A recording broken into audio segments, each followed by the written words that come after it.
ਗੁਰਦਾਸਪੁਰ ਤਹਿਸੀਲ ਬਟਾਲਾ ਪਿੰਡ ਭੋੜੇ ਕੇ ਉੱਥੋਂ ਦੇ ਅਸੀਂ ਰਹਿੰਦੇ ਸਾਂ ਉੱਥੇ। ਤੇ ਸਾਡੇ ਜਿਹੜੇ ਵੱਡੇ ਸਨ ਦਾਦਾ ਨਬੀ ਬਖਸ਼ ਸੀ, ਉਹਦਾ ਨਾਂ ਸੀ ਦਾਦਾ ਨਬੀ ਬਖਸ਼। ਤੇ ਫਿਰ ਉਦੋਂ ਅੱਗੇ ਬਾਬਾ ਹਦਾਇਤ ਅਲੀ ਤੇ ਅੱਗੇ ਮੁਨਸ਼ੀ ਖਾਦਮ ਹੁਸੈਨ। ਤੇ ਤੁਹਾਡਾ ਨਾਂ? ਮੇਰਾ ਨਾਮ ਮੁਹੰਮਦ ਲਤੀਫ ਸੀ। ਠੀਕ ਹੈ ਠੀਕ। ਅੱਛਾ, ਤੇ ਅਸੀਂ ਉੱਥੇ ਰਹਿੰਦੇ ਸਾਂ ਭੋੜੇ ਕਿਆਂ ਦੇ ਵਿੱਚ। ਤੇ ਹੁਣ ਅਸੀਂ ਉੱਥੋਂ ਜਦੋਂ ਆ ਗਏ ਆ ਨਾ, ਉਦੋਂ ਅਸੀਂ ਪਿੰਡ ਆਲੂ ਲਾਲ ਹੈ, ਤਹਿਸੀਲ ਜ਼ਿਲ੍ਹੇ ਨਾਰੋਵਾਲ ਦੇ ਵਿੱਚ, ਉੱਥੇ ਅਸੀਂ ਵੱਸਦੇ ਪਏ ਹਾਂ। ਹਾਂਜੀ ਬਾਬਾ ਜੀ, ਬਾਬਾ ਜੀ ਕਿਹੜਾ ਪਿੰਡ ਸੀ ਤੇ ਕਿਹੜਾ ਜ਼ਿਲ੍ਹਾ ਸੀ ਆਪਣਾ? ਪੰਜਾਬ ਸੀ ਤੇ ਜਿਹੜਾ ਸੀ ਗੁਰਦਾਸਪੁਰ। ਠੀਕ, ਪਿੰਡ ਭੋਲੇ ਕੇ ਜ਼ਿਲ੍ਹਾ ਗੁਰਦਾਸਪੁਰ। ਆਹੋ, ਠੀਕ ਹੈ। ਤਹਿਸੀਲ ਬਟਾਲਾ। ਤਹਿਸੀਲ ਬਟਾਲਾ। ਲਾਗੇ ਲਾਗੇ ਕਿਹੜੇ ਪਿੰਡ ਸਨ? ਲਾਗੇ ਤਲਵੰਡੀ ਰਾਮੇ ਦੀ।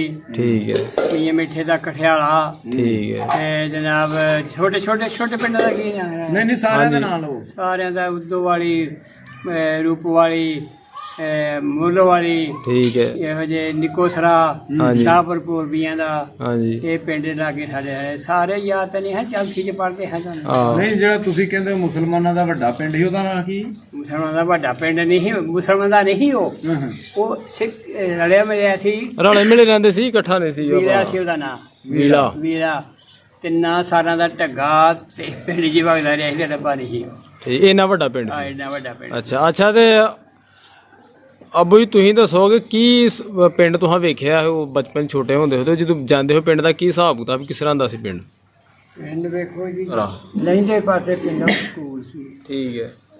ਤੇ ਸਕੂਲ ਤੋਂ ਸਿੱਧਿਆਂ ਜਾਈਦਾ ਸੀ ਨਾ, ਤੇ ਪਹਾੜ ਪਾਸੇ ਬਾਬਾ ਜਲੀਆ ਸੀ, ਛੱਪੜ ਬੜਾ ਵੱਡਾ, ਉਹਦਾ ਨਾਂ ਸੀ ਬਾਬਾ ਜਲੀਆ। ਠੀਕ ਹੈ।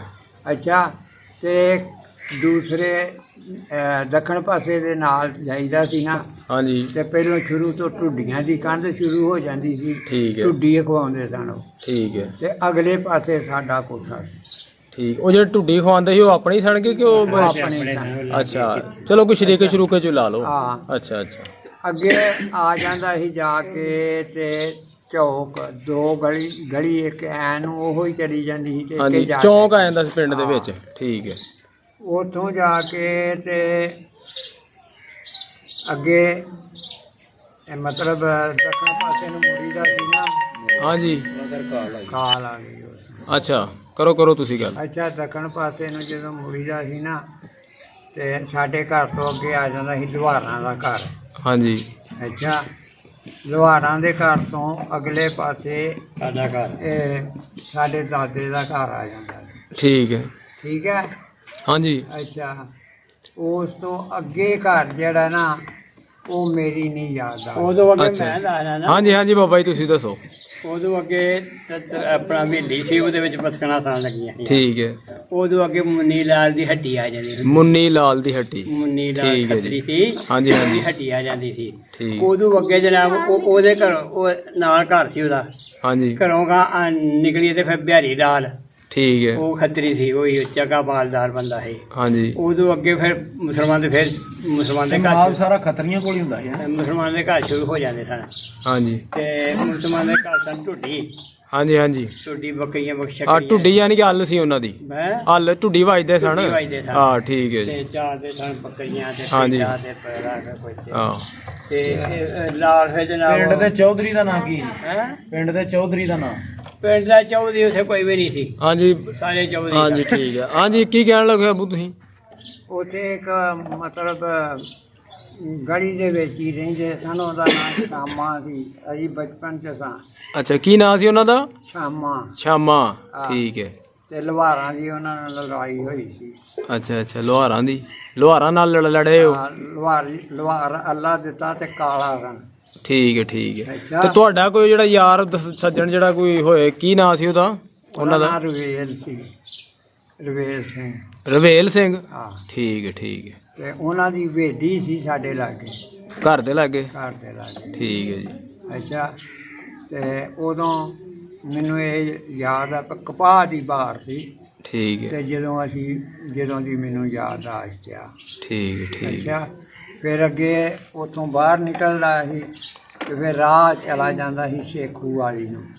ਸੇਖੂ ਵਾਲੀ। ਸ਼ੇਖੂ ਵਾਲੀ ਠੀਕ ਠੀਕ। ਅੱਛਾ, ਫਿਰ ਉਹ ਹੀ ਡੇਰੇ ਬਾਬੇ ਨਾਨਕ ਦੇ ਨੂੰ ਰਾਹ ਆ ਜਾਂਦਾ ਸੀ। ਅੱਛਾ ਅੱਛਾ ਅੱਛਾ, ਚਲੋ ਸਹੀ ਹੈ। ਉਹ ਡੇਰੇ ਬਾਬੇ ਨਾਨਕ ਦੇ ਨੂੰ ਆ ਜਾਂਦਾ ਸੀ। ਉੱਥੋਂ ਹੀ ਮਤਲਬ ਹੈ ਫਿਰ ਬਾਮੋ ਵਾਣੀ ਹਾਂਜੀ ਚਲੋ ਸਹੀ ਹੈ। ਉਹ ਜਿਹੜੇ ਪਿੰਡ ਜਿਹੜੇ ਮੇਨ ਨੇ ਭੋਲੇ ਕੇ ਪਿੰਡ ਹੈ ਆਪਣਾ, ਠੀਕ ਹੈ, ਪਿੰਡ ਭੋਲੇ ਕੇ, ਤਹਿਸੀਲ ਬਟਾਲਾ ਤੇ ਜ਼ਿਲ੍ਹਾ ਗੁਰਦਾਸਪੁਰ।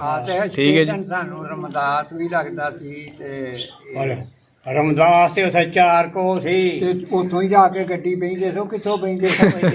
ਰਮਦਾਸ ਗੱਡੀ ਦੇ ਰੇਲ ਉੱਥੋਂ ਮਿਲਦੀ ਰਮਦਾਸ ਵਈ। ਹੈਂ?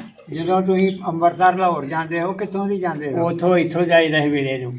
ਮੇਰੇ ਦੇ ਨਾਲ ਹੀ ਅਗਲੇ ਪਾਸੇ ਫਤਿਹਗੜ੍ਹ ਛੋਟਾ ਪਿੰਡ ਸੀ, ਫਤਿਹਗੜ੍ਹ ਚੋੜੀਆਂ ਜਿਹਨੂੰ ਆਉਂਦੇ ਸਨ। ਅਸੀਂ ਤੇ ਸਾਰੀ ਜ਼ਿੰਦਗੀ ਇਹੋ ਹੀ ਵੱਡਿਆਂ ਕੋਲ ਸੁਣਿਆ ਕਿ ਰਮਦਾਸੋਂ ਜਾ ਕੇ ਉਹ ਨਹੀਂ ਉਹ ਭਾਈ ਆ ਰਮਦਾਸ ਕਿਤੇ ਸੀ ਤੂੰ। ਅੱਛਾ ਚਲੋ ਠੀਕ ਹੈ ਜੀ। ਬੜੀ ਹੋ ਗਈ ਹੈ, ਨਹੀਂ ਬੜੀ ਗੱਲ ਤੁਹਾਡੀ ਇੰਨੀ ਦਾ ਯਾਦਦਾਸ਼ਤ ਹੈ ਬਾਬਾ ਜੀ। ਤੇ ਚਲੋ ਅੱਲਾ ਤੰਦਰੁਸਤੀ ਦੇ। ਠੀਕ ਹੈ ਜੀ ਫਿਰ। ਹਾਂ ਅੱਲਾ